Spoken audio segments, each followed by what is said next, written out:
Oi, gente! Mais um vídeo aqui da Teoria pra vocês. E o vídeo de hoje é o seguinte: como que nós foi enganado com essa questão dos calendários?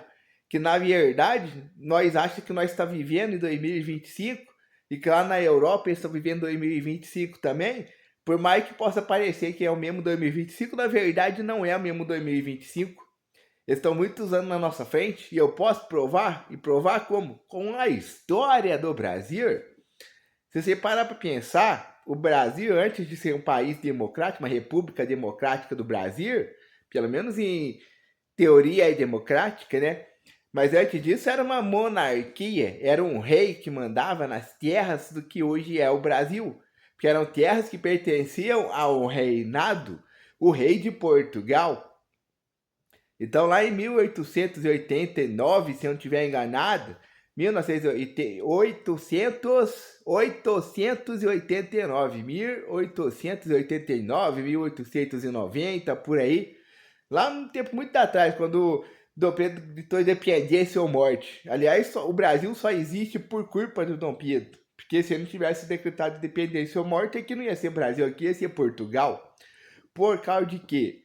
Porque quando Portugal era um reinado, que tinha um rei que mandava em todas as terras que pertenciam ao Portugal, teve um momento que esse rei morreu e não teve nenhum outro rei que subiu ao trono, não subiu ao poder, porque não teve mais rei, porque deixou de ser um reinado e virou um país democrático. E nesse momento que Portugal deixou de ser um reinado de Portugal, um reinado de um rei, virou um país democrático do Portugal, todas as terras que pertenciam a Portugal, inclusive aqui as terras aqui hoje onde é o Brasil, se tornaram um país democrático de Portugal. Então, se não tivesse declarado de independência ou morte, aqui ainda fosse terra de Portugal quando Portugal deixou de ser um reinado, o que ia acontecer? Aqui ia ser Portugal. A gente ia estar ganhando em euro, a gente ia ter condição de vida igual de Portugal. A gente ia ter um passe livre para ir para os outros países da Europa, porque aqui ia ser a parte tropical da Europa. Cristiano Ronaldo ia estar jogando junto com o Romário, Ronaldinho, Neymar na seleção. Nossos estádios ia ser o estádio do nível dos estádios que existe lá no Portugal. Os jogos da UEFA, da Champions que acontece em Portugal, ia acontecer aqui também. Então é só o estrago que Dom Pedro fez, né? Mas também fazer o quê, né? Porque coisa que acontece na vida. Mas o que acontece aqui no Brasil? Lá em 1800, quando o Brasil começou a se tornar, deixou de ser uma república e se tornou uma terra que pertencia a Portugal e se tornou um país independente, o que acontece? Lá em Portugal já era 1800. Na Europa já existia o calendário, eles já seguiam o calendário e já era o ano de 1800. Na mesma época que o Brasil deixou de ser uma colônia de Portugal e se tornou independente, o Brasil passou a existir, já era o ano de 1800, não era do ano zero. A Europa já existia antes do ano zero, já existia antes do calendário, já tinha os reinatos, já tinha as coisas lá na Europa, que depois se tornaram países e tal. Mas o que acontece? Na mesma época, como que era o Brasil naquela época de 1800? Como que era a sua, como que eram as cidades que existiam aqui no Brasil naquela época que o Brasil deixou de ser pertencente a Portugal e se tornou um país independente? Se tornou, finalmente se tornou um país, né, naquela época. Como que o Brasil era? Quase não tinha estrada. Tinha só Salvador, alguma cidadezinha do litoral do Nordeste lá, São Paulo e Rio de Janeiro que estava começando também, mas São Paulo e Rio de Janeiro quase não tinha estrada, não tinha iluminação pública, eram uns pequenos vilarejos, não eram nem cidades ainda. E nessa mesma época de 1800, 1888, 1890, por aí, o que acontecia lá na Europa? Lá já tinha os contextos de teatro, de ópera, já tinha as ruas pavimentadas, já tinha iluminação pública lá acendendo os lampião, já tinha já fazia os navios para navegar pelo oceano, já tinha toda essa tecnologia e William Graham Bell fazia a primeira ligação telefônica do mundo. Lá já tava funcionando, já estava inventando o telefone em 1889, 1890, nessa época, quando o Brasil se tornou o país independente.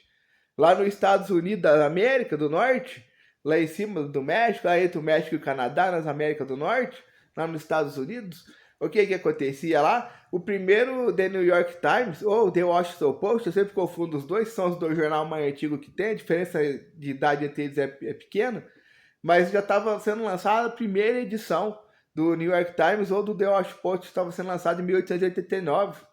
Já tinha jornal impresso, já tinha as máquinas para fazer jornal impresso, já tinha o prédio O prédio inteiro era a empresa lá que fazia o jornal, que imprimia o jornal, que dava as notícias. Já tinha tanto tecnologia lá das cidades e tudo mais. Na mesma época que o Brasil ainda era dominado, onde a maioria das pessoas que moravam no Brasil moravam no meio da selva, era todos os índios e tal, e tinha uma cidadezinha, um vilarejo ou outro por aqui ali, no litoral, que era por onde os imigrantes chegaram, que os imigrantes chegaram aqui em 1500.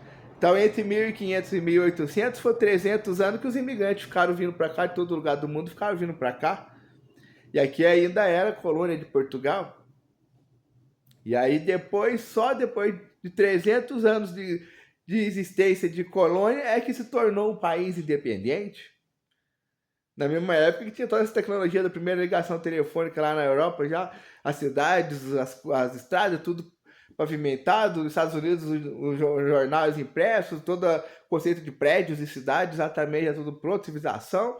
E aqui no Brasil, daquele jeito. Olha qual a diferença que era o Brasil naquela época para os outros países do mundo. Como que o Brasil pode estar no mesmo 2025 que os outros países do mundo? Não está.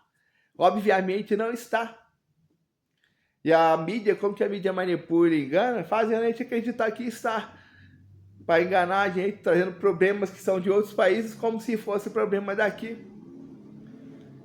Olha a doideira que as coisas acontecem no mundo. A gente tem que parar para pensar e analisar o que é importante conhecer a história para poder entender o presente e poder viver melhor. Então tá aí o vídeo. Fui, tchau.